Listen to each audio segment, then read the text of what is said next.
Let's pray po. Salamat po, Panginoon, sa umaga nito. Salamat sa iyong bahay sambahan, Panginoon, upang ikaw ay aming sambahin, purihin, Panginoon, at itaas ang iyong pangalan. Salamat, Lord, sa iyong banal na Santong Espiritu, mamuna ka sa bawat isa sa amin. At buksan niyo po, Panginoon, ang aming puso at isipan na mapakinggan namin, Panginoon, ang iyong mensahe na nais mong iparating sa bawat isa sa amin. Salamat po, Ama. Ito po ang aming dalangin sa matamis na pangalan ni Jesus. Amen. Sige po, makakaupo na po tayo. Good morning po sa lahat. Kumusta po kayo? Praise God. Hallelujah. Sabi ko kay Pastor, ako yung magsasalita ngayon dito. Ito bang magpalit muna kayo? Magpalit muna tayo. Kasi alam niyo po ba, parang namimiss ko kayo. Praise God. Tunay nga na napakabuti ng Panginoon. Kasi alam niyo po ba, nung napunta kami ni Pastor sa Dubai, halos 1 month po ako na hindi nakapag-church kasi yung baby, ilang araw pa lang. So, syempre hindi pa pwedeng ilabas. Kaya, ako po yung naiiwan, tsaka yung baby. Tapos sila, Olive, yung nag-church. Ang hirap po, talagang pag wala kang, pag hindi ka nakaka-attend ng church, parang may kulang, di po ba? Parang may kulang. Kaya, alam niyo po ba sa araw na ito, pinili niyo yung pinaka-the best. Amen? Na kayo ay pumunta dito sa bahay-sambahan ng ating Panginoon upang siya ay sambahin natin. Amen? Alam niyo po, nakaka-bless po yung mga awitin kanina. Kasi sa medyo may connected siya sa message ko ngayon na ang Panginoon ay tunay nga na karapat-dapat na purihin at sambahin. Amen? Praise God. Tunay nga na ang sarap magpuri sa ating Panginoon. Glory to God. Kaya sa umagang ito, nabasa niyo na po ba itong verse na ito? Na nadaanan niyo na po ba? Itong Mark chapter 14, verse 3 hanggang 9. Alam niyo po, napakaganda ng mensahe na to sa bawat isa sa atin. Isang paalala sa atin. Kasi minsan, dahil sa masyado na tayong busy sa ating mga buhay. Amen? Nakakalimutan na natin ang Panginoon na siyang lumikha sa atin. Siya yung Diyos na tapat. Siya yung Diyos na nagmamahal sa atin. Amen? Praise God. So yung pamagat ko po ngayong umaga na Jesus, worthy of extravagant love. Siya lang po yung karapat-dapat na papurihan natin, itaas, at bigyan ng extravagant love. Ano ba yung extravagant? Labis na pagmamahal. Diba? Extravagant. Ano pa? Sukdulang pagmamahal. At alam niyo po ba sa kwento na ating pag-aaralan ngayon, dito natin makikita ang isang babae kung paano niya ibinigay yung extravagant love sa ating Panginoon. Siyempre yung babae nito, wala pong sinabi ritong pangalan niya, pero ayon sa scholar, sa mga scholar, yung mga talagang nagsasaliksik na salita ng Panginoon, siya po ay si Maria, kapatid ni Martha. Kilala niyo na po? Naalala niyo yung kwento about kay Maria at Martha, di ba? So, di ba si Maria, lagi niya pinipili yung pinakamainam, pinaka-the best. Kasi si Maria, pinili niya na, one time kasi ang Panginoon pumunta sa kanilang tahanan at pinili ni Maria na makinig. Siya yung umupo sa paanan ng ating Panginoon at makikinig ng salita ng Diyos. At si Martha naman, ano yung si Martha? Siya yung abalang-abala na magluto, no? Aligaga siya. But, natuwa or ang Panginoon ay natuwa sa sa ginawa ni Maria dahil pinili niya yung pinaka-the best. Pinili niya yung pinaka-mainam. Ano yun? Yung makinig ng salita ng Diyos. Amen? So siya yun. Ito rin yung Maria, yung babae ito na tinutukoy dito. Yan. Pwede mo pakiano ulit yung verse.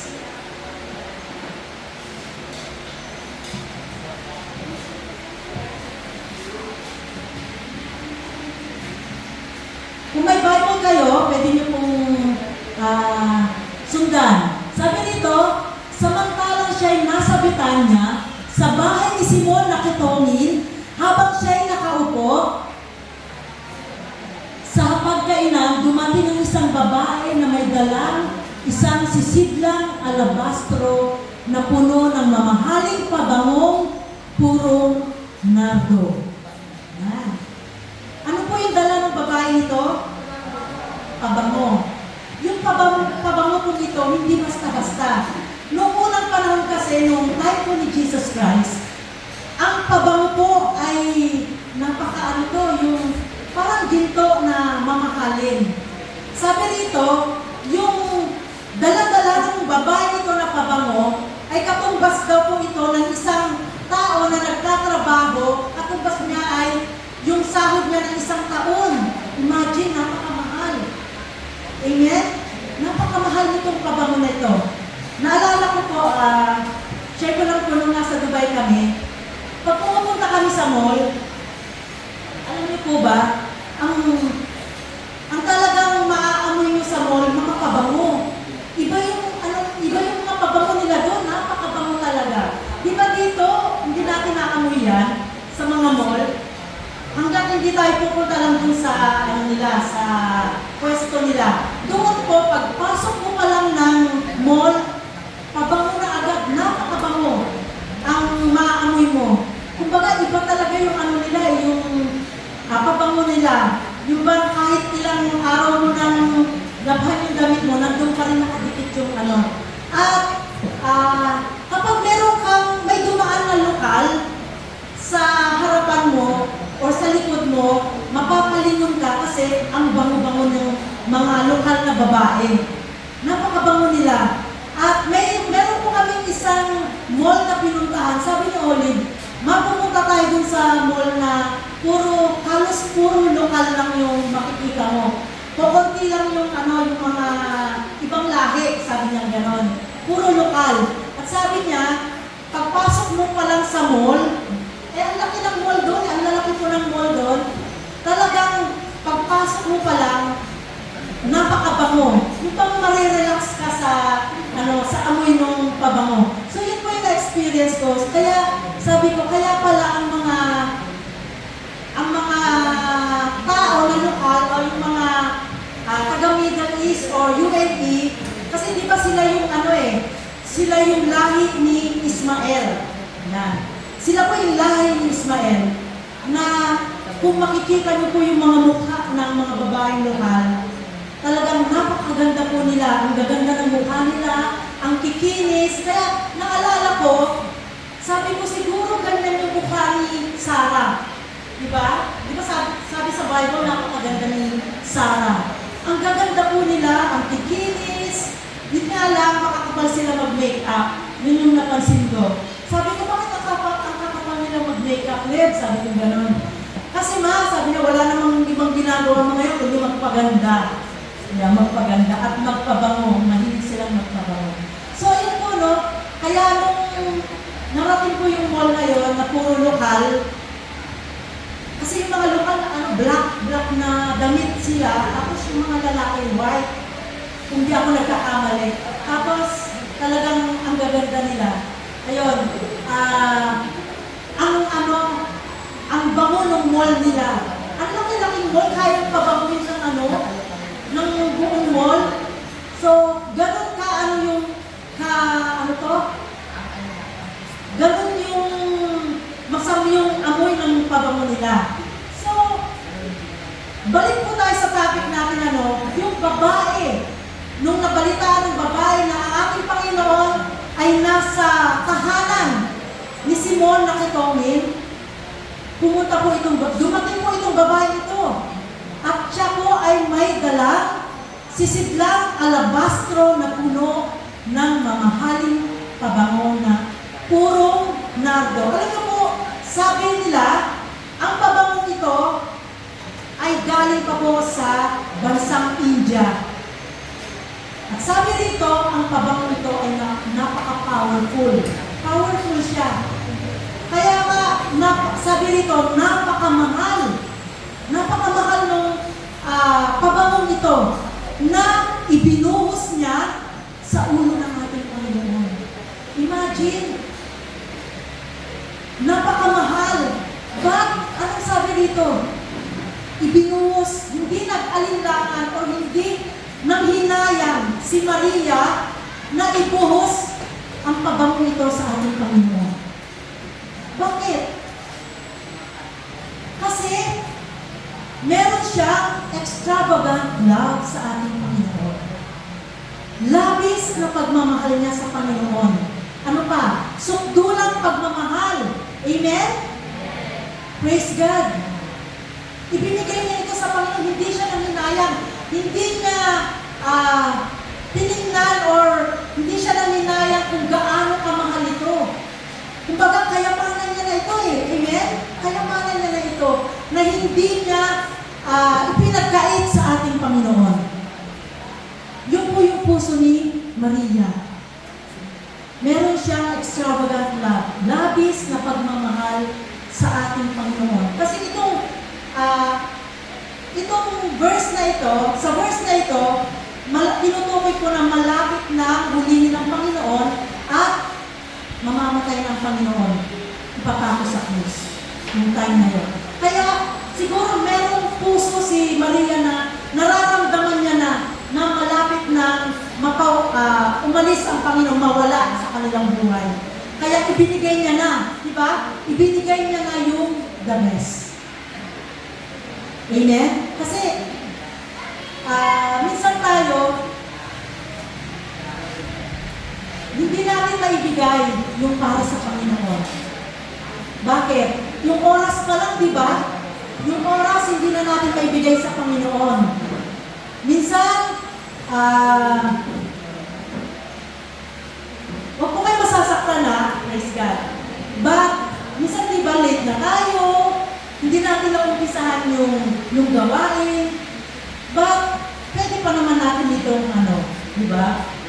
Ayusin, or, kasi, ang sinasamba natin Panginoon, ang pinupuri natin Panginoon, ay Diyos na tapat. Diyos na mapagmahal.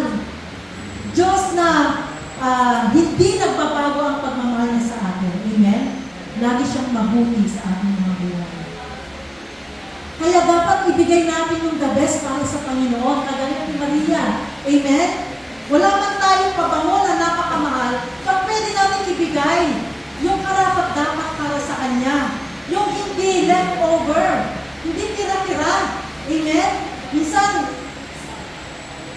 nangyayari sa atin yung hindi mo na ako magsisimba kasi marami akong gagawin. Hindi natin na ibibigay yung para sa Panginoon. Amen? Inuuna natin yung mga ibang bagay. Inuuna natin yung sarili natin kaysa sa ating Panginoon. But, si Maria, makita natin dito, talagang ibinigay niya yung the best, hindi yung leftover. At sabi rito, ang extravagant love, merong sacrifice. Amen? May sakripisyo. Minsan kailangan natin isakripisyo yung mga ang pamilya natin, mga natin sa buhay. Minsan, kailangan natin silang unahin. Tama naman po yun.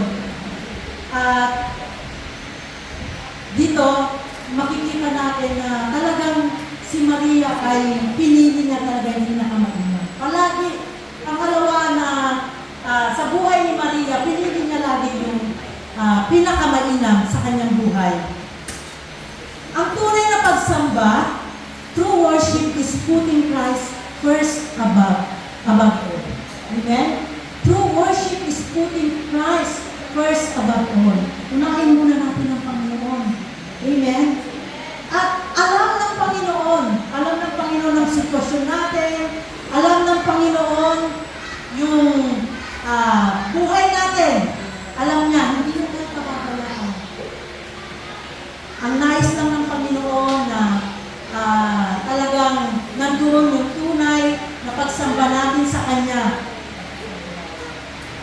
Praise God. Yung bang, alam niyo po ba, si Maria, bago siya pumunta sa Panginoon, talagang prepare niya talaga eh. Diba? Nag-prepare siya na ma-meet ang ating Panginoon at meron siyang ibibigay sa Panginoon na talagang pinili na mabuti. Amen? Pinili niya yung mabuti para sa ating Panginoon. Praise God. So talagang napakagandang halimbawa yung ginawa ni Maria sa ating Panginoon. Tayo rin pwede natin gawin yun, amen? Kasi si Maria tao lang din. Kagaya natin. Tao lang din. Kaya, yun ang tunay nating pagsamba sa ating Panginoon. Yung piliin natin, yung pinaka-the best. Pinili nyo sa araw na ito, amen? Pinili nyo yung pinaka-the best. Yung tunay nating pagsamba sa Kanya. Inuna natin siya. Siya yung pangunahin sa ating buhay. Alam natin na minsan, maraming bagay na hindi natin kayang ibigay sa ating Panginoon. Maraming bagay na pinagkakaabalahan tayo. Amen. But, salamat sa Lord, nandito tayo ngayon. Inuna natin na siya ay mapasalamatan, mapapulihan, dahil ang ating Panginoon, siya yung karapat-dapat na itaas sa oras na ito. Amen? So, prepare talaga ni Maria. Nag-alay siya ng isang pabango para ibuhos sa ating Panginoon. Amen. Praise God. True worship is putting Christ first above all. Hallelujah. Number 2, true worship requires sacrifice and excellence. Sa pagsamba natin sa Panginoon, merong sacrifice talaga. Amen? May sacrifice. Minsan, yun na lang talaga yung hawak mo na pera, pero kailangan mo i-sacrifice yun para ihandog sa ating Panginoon. Yung oras natin, yung ating mga gawain sa bahay, kailangan natin yung i-sacrifice, yung trabaho natin. Minsan, yung amo natin, kailangan pumasok ka ng linggo. Dahil amo mo, kailangan mong sundin. Amen? So, minsan, naisasakripisyo mo yun. Hindi ka nakaka-attend sa gawain ng Panginoon dahil kailangan mo magtrabaho para sa Panginoon. So, minsan may sakripisyo. Amen? May sakripisyo talaga. Yung iba, may iba tayo ditong malayo yung malayo silang lugar, but nakakapunta sila rito dahil sa extravagant love natin sa Panginoon. Alam niyo po ba, may mga youth tayo dito na ang layo nila, taga-Commonwealth. Nagulat ako, taga-Commonwealth pala sila. Si Jonathan, taga-Montalban na siya ngayon. Hindi na siya taga-Santo Tomas. May mga taga-Sabarte, ang layo-layo nila. May taga-Bagumpong. Anong tawag doon? Extravagant love. May pagmamahal ka sa Panginoon. Labis na pagmamahal mo sa Panginoon. Amen? Kagaya ni Maria, di ba? Mayroong sacrifice. Sinakripisyo niya yung mamahalin niyang pabango. Di ba pag may pabango nga tayo na talagang mamahalin, ano natin yun eh? Yung inuunti-unti natin, tinipipit natin, di ba? Ayaw natin maubos agad. But si Maria, binuhos niya talaga lahat sa ating Panginoon. Dahil sa extravagant love niya sa Panginoon. At dito, meron tayong mga sinasakripisyo para lang sa ating Panginoon. Ginagawa natin yon para sa Panginoon, hindi sa tao. At alam niyo po ba, nakikita yan ng Panginoon. Amen? Nakikita yan, nakabidyo yan sa langit, lahat ng ginagawa natin. Praise God. Hallelujah. Pwede ba palakpakan natin ang mga sarili natin? Amen. Glory to God. Kasi alam niyo po ba, yung sabi rito na true worship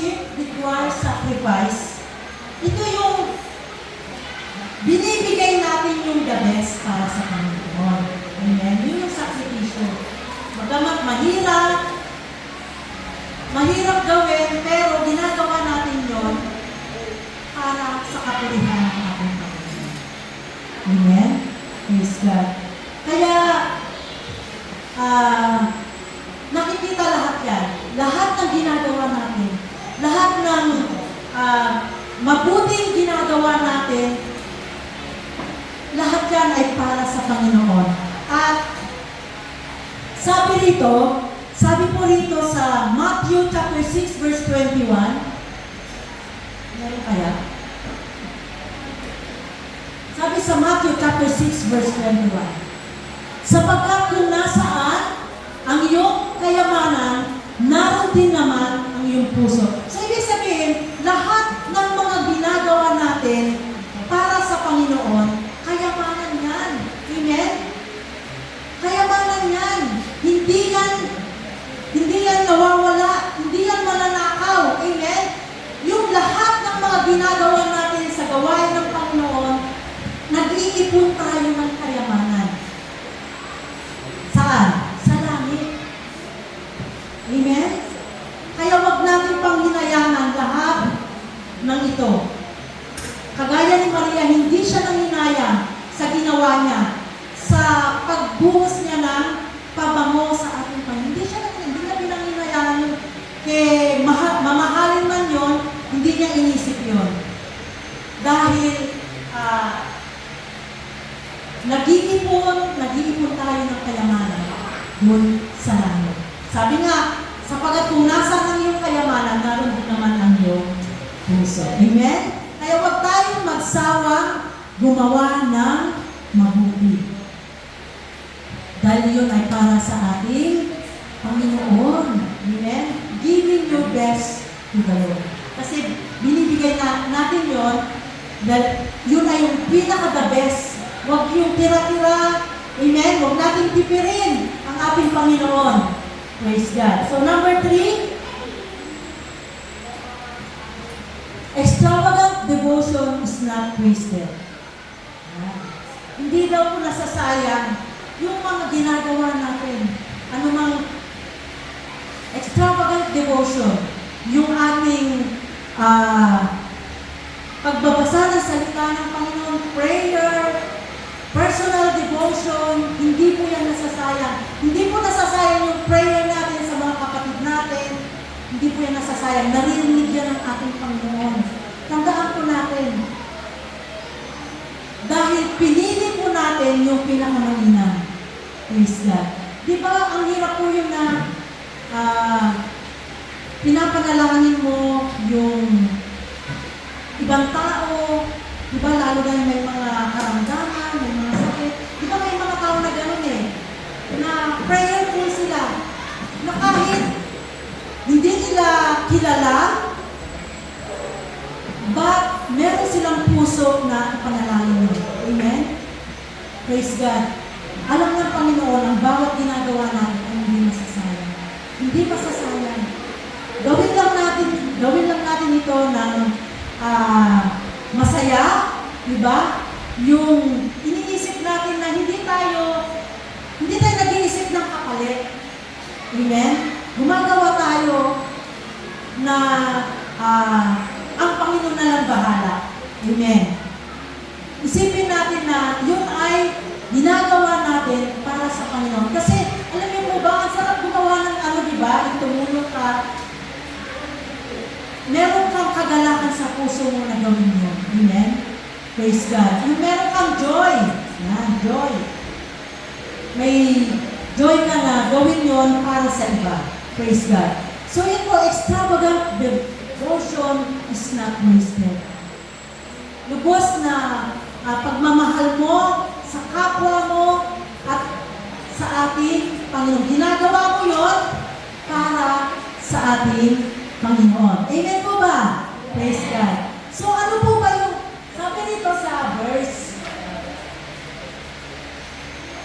Balik po tayo sa verse na ating sa Mark chapter 14.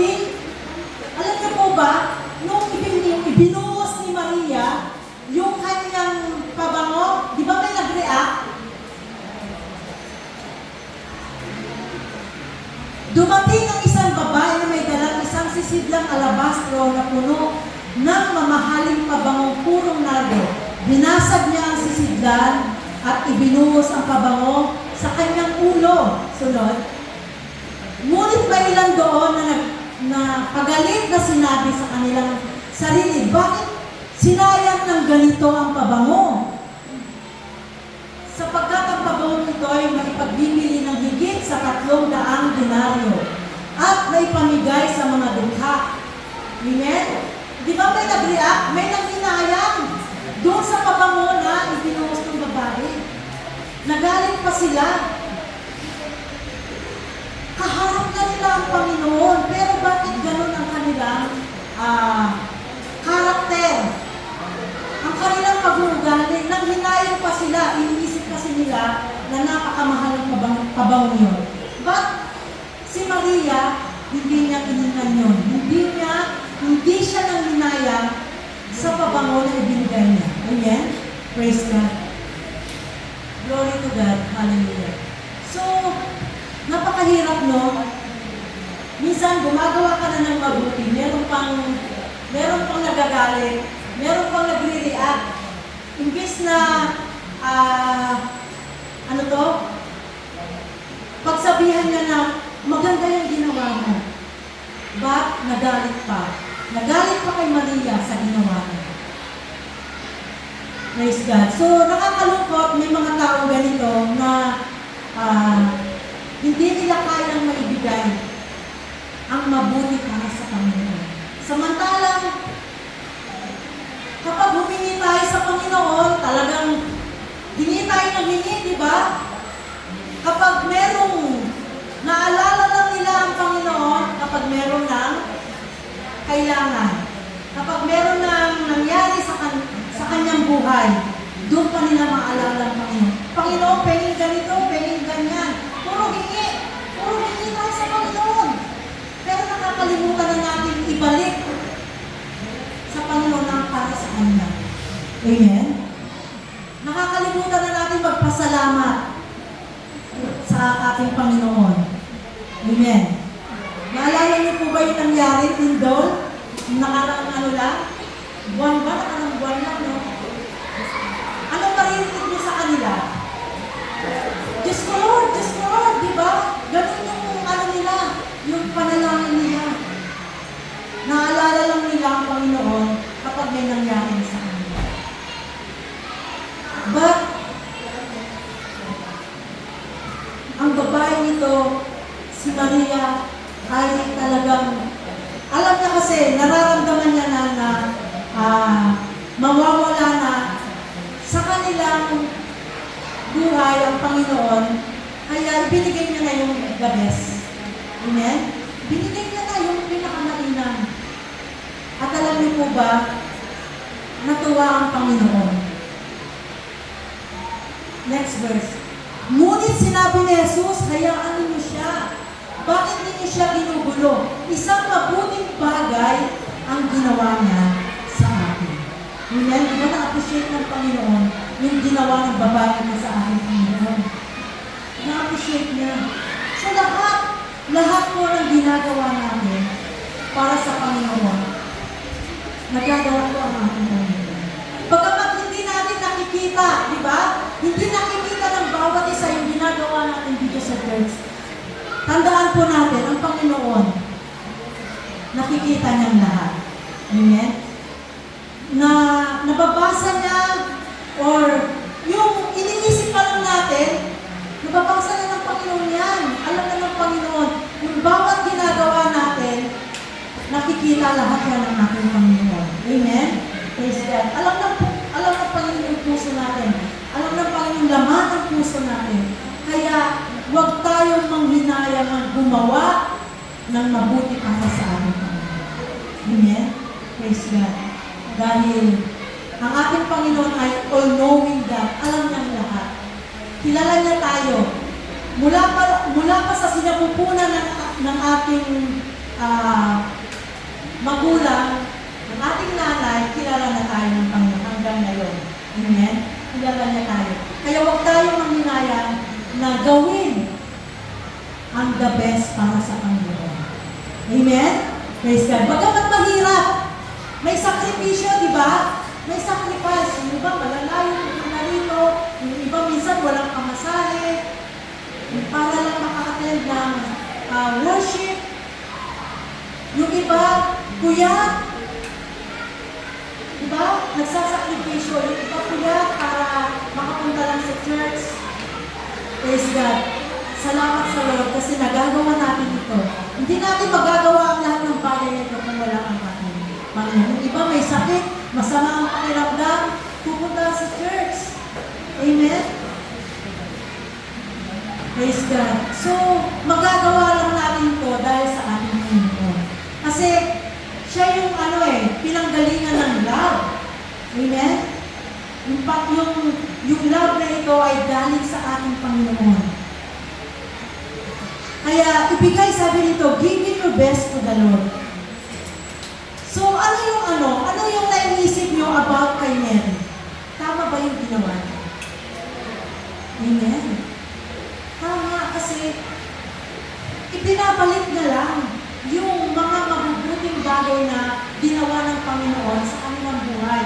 Kasi diba, kapatid ni si Martha at si Maria, kapatid nila si Lazaro. Ano ba ang ginawa ng Panginoon kay Lazaro? Binuhay ng Panginoon. Kaya ibinabalik lang ni Maria yung ginawa ng Panginoon sa kanilang buhay. Imagine ilang araw nang patay si Lazaro. Pero dahil mahal ng Panginoon ang magkakapatid na ito, kaya binuhay ng Panginoon si Lazaro. Amen? So, diba? Pwede natin gawin yun, yung ibalik yung para sa Panginoon. Pwede natin ibalik kasi maraming mga bagay ang ginagawa ng Panginoon sa buhay natin. Yun lang, sabi kanina ni Albert, diba? Na-aksidente siya. Sumempa lang siya. Sabi niya, muntik na siya mapailalim sa truck. Diba? Napakabuti ng Panginoon kasi pininagan siya ng Panginoon. Hindi hinayaan ng Panginoon na mapahamak si Albert. So, isipin natin yung lahat ng mga bagay na ginagawa ng Diyos sa atin. Amen. Kung kalakasan lang natin sa araw-araw. Kasi minsan, di ba, lagi tayong puyat, lagi tayong pagod. Ba't hindi tayo pinapabayaan ng Panginoon? Binibigyan na tayo palagi. Binibigyan na tayo araw-araw ng bago kalakasan. Amen? So, ang maibabalik lang natin sa ating Panginoon, suklian natin ng pagmamahal ang ating Panginoon. Yun kung kaya lang natin bigay. Minsan nga, hindi, kung iisipin natin, hindi pa sapat yung ibinibigay natin sa Kanya. Amen? Yung ating pagsama sa Panginoon, yung pag-awit natin sa Kanya, minsan nga, aawit tayo sa Kanya, tinitipid pa natin. Amen? Suklian natin. Pwede natin suklian ang pagmamahal ng ating Panginoon. Kagaya ng ginawa ni Maria sa ating Panginoon. Kasi sinusuklian lang din ni Maria yung ginawa mabuti ng Panginoon sa kanilang buhay. Pwede po natin gawin yun. Amen? Huwag natin tipirin ang Panginoon. Huwag natin ibigay yung tira-tira lang sa Kanya. Amen? Praise God. Hallelujah. At sabi rito, are we giving our best to the Lord? Pwede ba natin ibigay yung pinaka-the best sa araw na ito ng para sa Panginoon? Pwede ba natin ibigay yun? Amen. Pwede natin ibigay yun. Hiningin natin sa Panginoon na magawa natin ito. Praise God. At tunay nga na sa bawat ginagawa natin, hindi yun nakakalimutan ng Panginoon. Amen? Hindi yun nakakalimutan ng Panginoon. Lahat ng ibinibigay natin para sa Panginoon, ibabalik yan. Doble pa. Amen? Doble pa ang ibibigay sa atin ng Panginoon sa bawat ginagawa natin. Kasi tayo minsan, pag gumawa tayo, mga tao, kapag gumawa ng mabuti, parang nag-expect sila na ng balik, no? Nag-expect sila. Ba't tayo, mag-expect tayo ng balik yung para sa Panginoon. Kasi talagang overflowing, di ba? Overflowing na blessing ang ibibigay sa atin ng Panginoon. Hindi lamang material, kundi spiritual. Ano bang ibabalik na? Overflowing joy. Di ba kanina yung kanta? Ang sarap yung yung ibibigay sa atin yung overflowing joy. Yung lagi tayong may kagalakan. Yung lagi tayong masaya na nagsiserve, naglilingkod sa ating Panginoon. Diba? Ganun ang mga anak ng Diyos. Sabado pa lang, iniisip na, ay bukas linggo, magsisimba ako. Iniisip na natin kung anong isusunod natin. Amen? Kasi, nandun yung joy na tayo ay makapunta sa church para makapag-worship sa ating Panginoon. Yun po yung true worship. Yun yung tunay na pagsamba natin sa ating Panginoon. Bagamat, minsan diba, linggo, umaga ng linggo, marami ng marami ng problema, marami ng hadlang. Diba, hinahadlangan na tayo na pumunta sa church. Minsan yung sa mga kabataan, yung magulang, huwag ka magsimba kasi ganito, may gagawin ka. Diba? May humahadlang, but sinisika mo pa rin pumunta dito. Amen? Praise God. Yun yung extravagant love na sinasabi. Meron kang labis na pagmamahal sa ating Panginoon. Pupunta ako sa church kasi gusto ko sumamba. Yun yung heart natin, amen?